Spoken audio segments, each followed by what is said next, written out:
Hey, what's up guys? So I just want to do a quick video on a comment I got on one of my YouTube videos. I get this comment quite a bit just about fasting in general and doing intermittent fasting, eating one meal a day. And, there's a lot of misinformation out there. So I thought I'd just do a quick video on this. So Samir said, how do you work out hungry? You die if you do HIIT workouts with an empty stomach.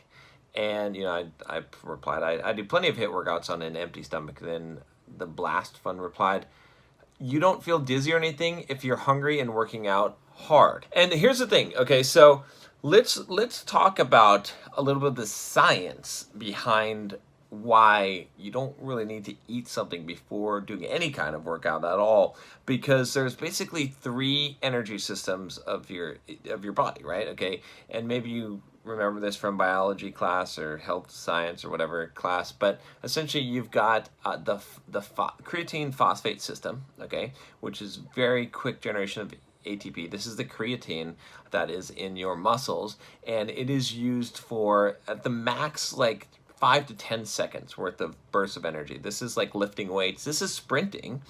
Some of sprinting, okay? Sprinting for 5 or 10 seconds. This is sprinting a 100-meter or 200-meter dash, not a 400-meter, okay?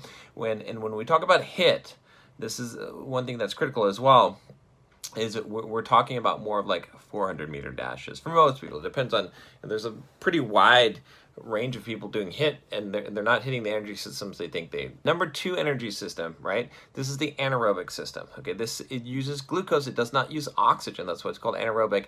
And the way that this system works is that it basically will take the glucose from the blood and glucose from, and here's what's critical here, from the glycogen muscle, from the stores in your muscle, glycogen that you have stored there, and it will utilize that in order to produce the energy. The same thing happens with the aerobic system, which is the third system, where it is going to be, except that the aerobic system can actually use oxygen, so it is going to use carbohydrates, which could be the glycogen from your muscles, as well as potentially fats, depending on how high your heart rate is and what your fat adaptation level is. We're not going to get too far into the details of this, and some people will try and debate these things, but essentially what I'm saying here is that first of all, what makes you think that you need food in order to perform? And second of all, okay, let's talk about this for a second. Do you know how long it takes for food that you eat to get into the bloodstream? You are going to have to, it's going to take about 2 hours. I mean, there's some faster acting things, of course, right? Energy gels and stuff like that for when you're running endurance events, okay? And I use those, okay? I use those in endurance events. So here's the thing. If you wanted to optimize performance, you would dump some sugar into the bloodstream right before you go and do a sprint or do HIIT workout, okay? Because it will definitely increase that, because you'll have a higher blood sugar level, and you'll be using that with the muscles when you're using your anaerobic system mostly. Okay, you're not actually going to be using the creatine phosphate system because you're not sprinting fast enough, right? You have to be sprinting for like 5 to 10 seconds. This is an all out, okay? Most of the time, if you're doing HIIT workouts, you're not doing 5 to 10 second intervals. Some people are, and that's a true HIIT workout that would be truly the kind of workout that would be using the creatine phosphate system. But most of the time you're going to be doing the anaerobic. But guess what? If I'm fasting, okay, what is my blood glucose level? Right? It is still going to be around the normal range. It's still going to be, I mean, sometimes it could go as low as maybe like 60 or 70, but it's going to be, usually around 80 or so, okay? If I take a bunch of carbohydrates, yeah, maybe it'll spike up. It's not going to make much of a difference, right? It's because your body's going to be pulling from the bloodstream whatever blood sugar is there for only a brief amount of time, and it's going to run out of that pretty damn quick, right? And then where is it going to be pulling it from? Well, it's going to be pulling it from the muscle glycogen stores, which you're not going to have completely depleted. If you completely deplete your muscle glycogen stores, okay, this would be the danger. Like if you fasted for a very long time and you worked out for a very long time and you completely depleted them, which it does happen. Guess where it happens? You would bonk. This is what happens in marathons when people hit the wall at about mile 20. And the reason why is because at that point they've completely depleted those muscle glycogen stores, and the liver glycogen is completely depleted as well. I can give you the science. Obviously, I give you the science, but I have done lots of HIIT workouts, completely fasted. I have done perhaps the most intense fasting type of thing that I've done is I fasted on Friday night, ate my last meal on Friday after going to the gym, then run 10 miles on Saturday morning, then went to kickboxing and did kickboxing completely fasted. Like, I'm talking super HIIT workout there, doing jump roping, punching the bag, doing all kinds of very high intensity, short duration exercises.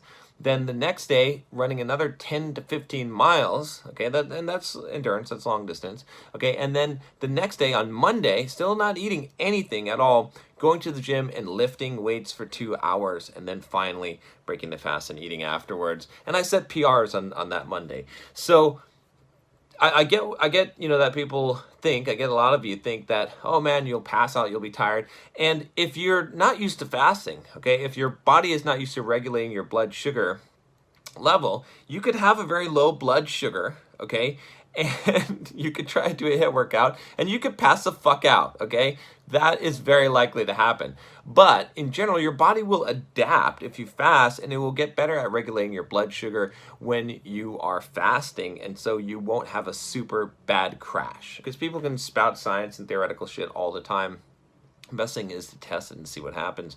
And that's something that I've done, right? I've done plenty of HIIT workouts. I've done sprints. I've done intervals, okay? And again, a lot of you guys that are doing HIIT, you're not like, what kind of HIIT are you doing? Because you don't understand the aerobic and the anaerobic and the creatine phosphate systems, because the creatine phosphate system, it's basically 5 to 10 seconds, okay, and then about 2 to 3 minutes of recovery, right? Think about lifting weights in the gym, right? That's creatine phosphate system all the time when you're lifting heavy weights in the gym, okay? So sprinting counts when you're doing 5 to 10 second intervals, but most of you aren't doing that. If you're doing HIIT, what you're doing is you're probably like doing a minute or 30 seconds or so. You're hitting the anaerobic system.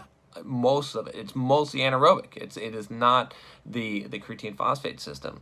So again, that's going to build lactate threshold, especially if you don't give enough time to recover, because you're going to build up hydrogen ions in your system, which is in your muscles, which is going to cause the pain, and then you're going to build up lactic acid.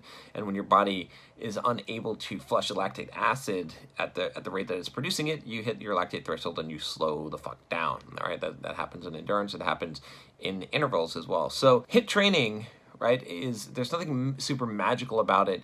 But you should know what energy system you're taxing. Okay, if you're doing 5 to 10 second intervals and then you're resting for 2 minutes or 3 minutes, you're hitting the anaerobic. When you're running as fast as you can. If you're doing like 1 to 2 minute, like Tabata style, training, you're hitting a little bit of the anaerobic, possibly when you hit your max speed, but you're mostly hitting you're hitting a little bit of the creatine phosphate, but you're mostly hitting the anaerobic system. And you're training something different, okay? And the benefits are going to be different. But ultimately, your body has the fuel, right? You're not, just because you didn't eat doesn't mean that you don't have the fuel. Your blood sugar is still, your body regulates that. It still releases, your liver is going to release a certain amount of glucose into the bloodstream in order to keep your blood sugar at the level that it needs to be. And then when the liver is depleted of glycogen, what it will do is it'll start this process of ketosis, where it will take fat and turn it into ketone bodies, and that will be used as fuel for your system, but it will still keep your blood sugar within check as long as you're not diabetic. So I hope that answers the question, that it makes sense. Again, I'm not trying to make fun of you guys that are, I don't think you guys are necessarily calling me a liar, but try it. Like, if you fast and you get used to it, you'll find that you'll be able to do HIIT workouts. I'm about to go and run a 5-mile run. It's not going to be a HIIT workout this time, but tomorrow I'll do intervals and it'll be a HIIT workout, or pretty much it'll be an anaerobic threshold type of workout. And I'm not going to eat because I don't need to. All right, guys, that's all I got for you today. If you haven't already, make sure you click that subscribe button down below. And, click the bell to get the notifications. You want to figure out if you're a Bulldog or not? click the little link. I've got a card here to take the Bulldog quiz. I'll talk to you next time. Take care.